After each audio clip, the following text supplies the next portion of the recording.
Hey, good morning. Yes, it is. It is Thursday, the 29th of January. So, what are we going to talk about today? Well, I thought we'd talk about yay or nays when it comes to repairs in the shop and how everybody has to be on the same page. So, stay tuned.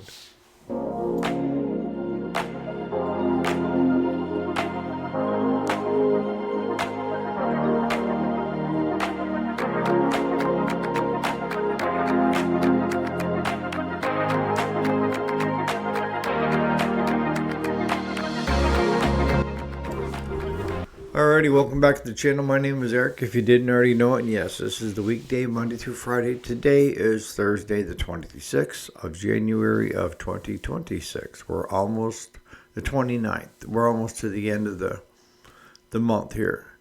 So, what am I talking about? Everybody has to be on the same page. Well, one thing I learned a long time ago is as a shop owner, I'm not a mechanic.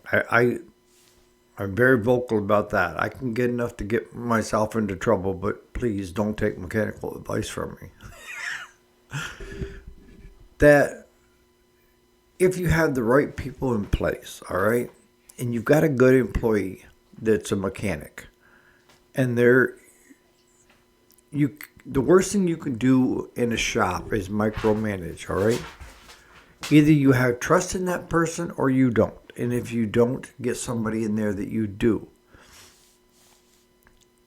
The way I do it is if we have a certain piece of equipment coming in, Claude and I have to be on the same page before we'll take the repairs on. We do. Because he's looking at it at a mechanical point. He's looking at it, this is going to take so much time and parts and everything else to fix. And as long as the customer's okay with it, he's okay with it. But on the shop side, I have to look at, is it worth less than what the parts are? I mean, if you put everything in it and you got it running great, but you've got twice as much into it as what it is, then it's a conflict on my side, right? So the things that we do, we've developed over the years of working together. I mean, look, he's my friend first and then an employee second. Always been. And he's like the older brother that everybody wishes they had. He is. I trust his judgment when it comes to the shop. So when we have a piece of equipment coming in, before I tell the customer, yes, we will take on that repair, I look at Claude.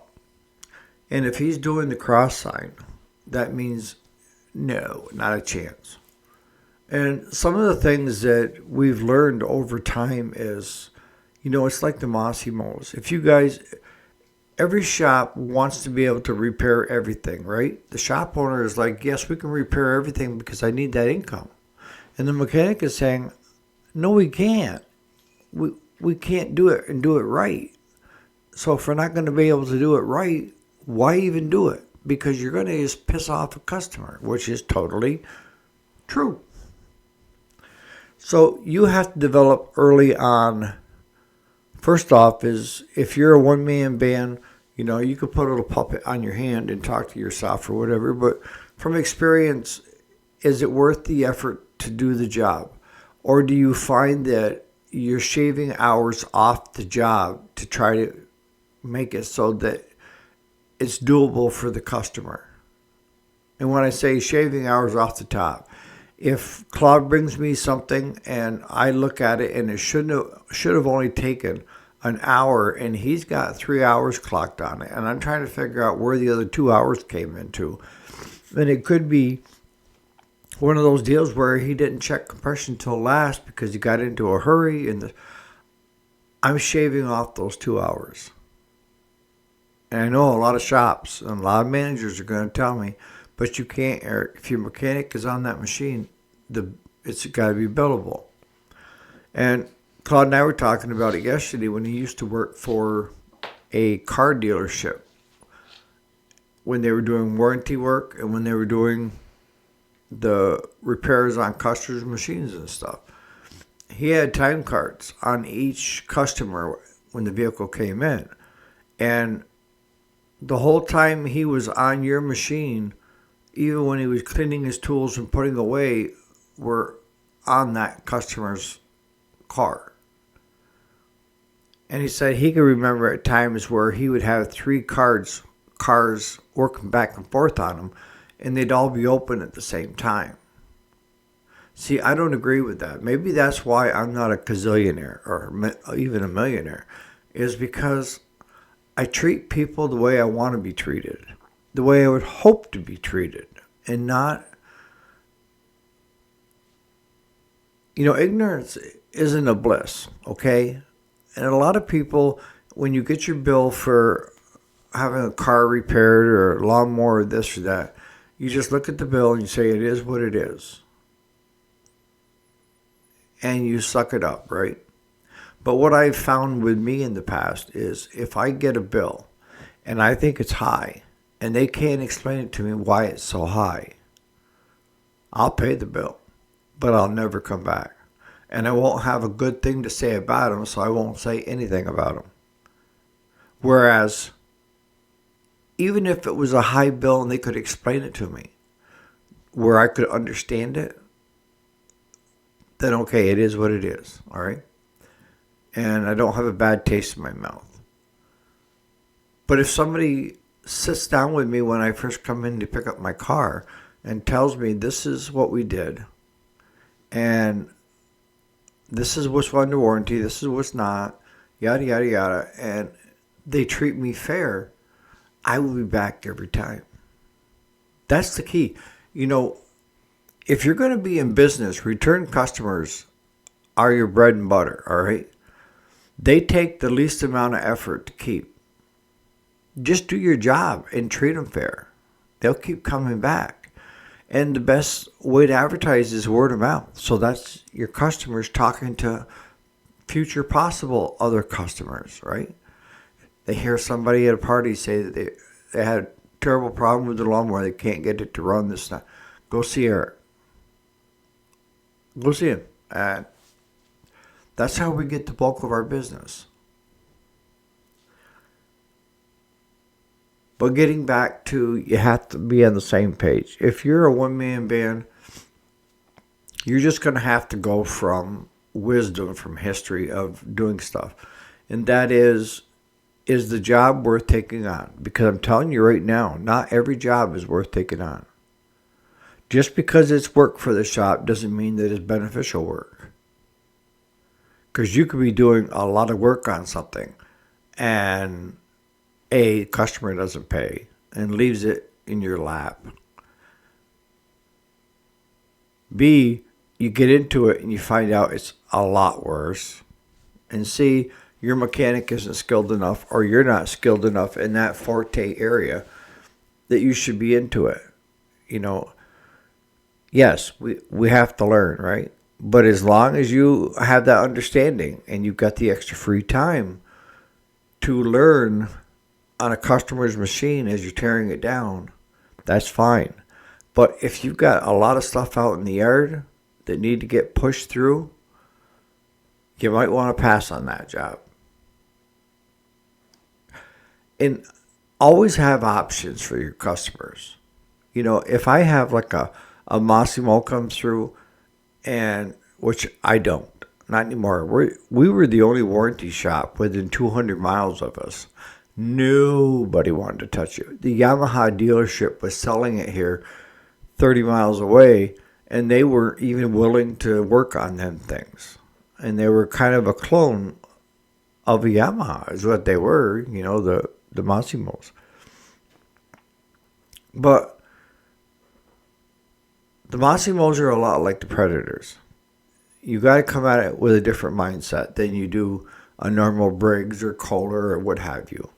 And everything isn't black and white. Everything, you're trying to get the valves adjusted. You have a timing chain come off. And if you're not experienced in doing that, and you got work in the yard, I would simply just decline it and say, this is the only option I got, is here's a dealer that's way off and gone.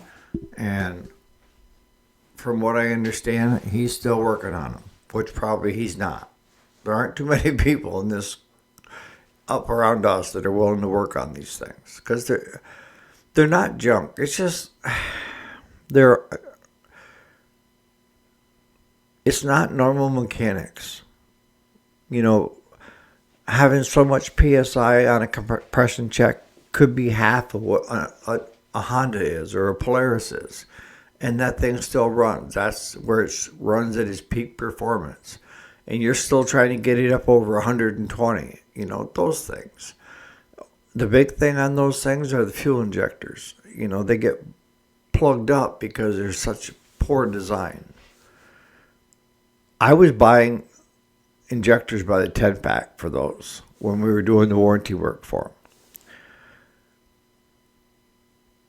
But if you're an owner, a shop owner, and you have a mechanic working for you, okay, working with you, you need to trust them.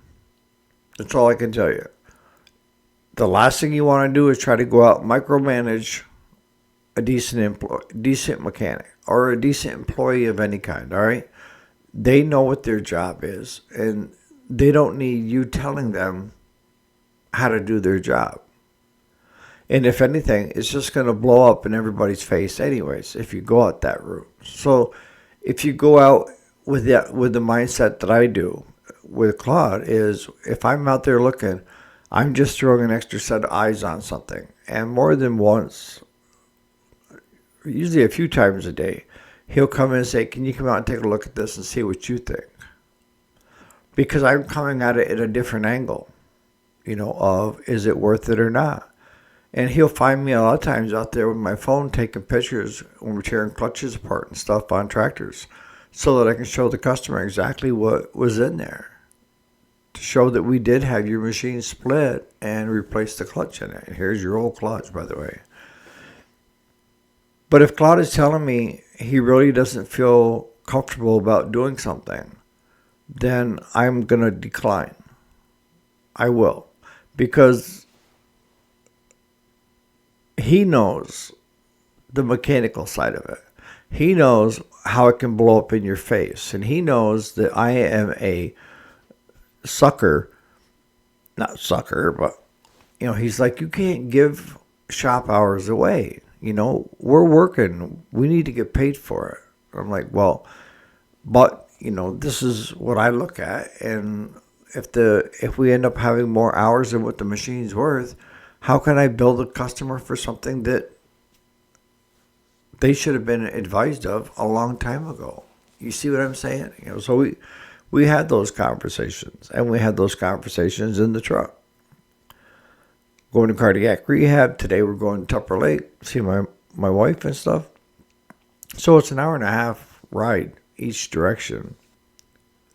My best advice is to stick to the equipment that you know, okay? For your bread and butter. Now, getting outside the box. If you have the free time and the willingness to learn, and you're not going to bill your customer for doing so, you need to stay current. That means the new stuff coming out. If you want to stay relevant, then you got to stay current. And if you're not current, you're going to be new old stock, like we talked about the other day, right? So there's younger mechanics, I think, have got it better because they can embrace technology, okay? Claude is pretty good about YouTube. Now we got him doing online banking and stuff like that, but he doesn't embrace it as much as I do. But I'm on it quite a bit, you know, and I've used it for years, and I've got a bachelor's in that very thing, you know. I went to college for it. Now, if you have a bigger shop where you have a number of mechanics and something comes in, and let's say the one mechanic doesn't really want to do it because they don't have the skill set to do it, or they've never done it before, but you have enough mechanics in the shop that some of them are specialized in certain areas that could handle that, that's even better, because the more mechanics you have, the more knowledge base you have, and you don't want all three of them learning the same thing. You want them to specialize in certain things that are coming out, whether it's the electronic fuel injection for the side-by-sides and stuff and the four-wheelers, or, you name it. But if you have a number of mechanics in the shop, your best thing would be, if you want to cover from the lawnmower gauntlet to the ATVs, UTVs, and all that, is to have somebody that's good in that UTV, ATV area, and then another guy that's really good in the lawnmowers and stuff like that. But the guy with the ATV, UTV, if there's not enough work for that, he also can work on the lawnmowers. Because I think, honestly, it's a higher skill set when you start getting into the recreational vehicles. Whether it be the wave runners or the boats and that kind of stuff, than you are with the lawnmowers. Okay? A lot less maintenance things. That's where it would pay off. But if it's just you have one mechanic, because I'm going to start finishing this off, please in the comments put what your thoughts are. If you only have the one mechanic, you have to have trust in that mechanic. And if you don't have trust in that mechanic, get somebody that you do trust. Because you can't micromanage your crew. I handpicked everybody that I put on to the team, and each one of them has their strengths and their weaknesses. And I matched them up so that, somebody very weak in this area is very strong in that area, and match them up with somebody that's just the opposite. And then you have a well-oiled machine. So on that note, you guys have a great Thursday, and we'll catch you here bright and early tomorrow morning for another episode of The Weekday. Enjoy your Thursday.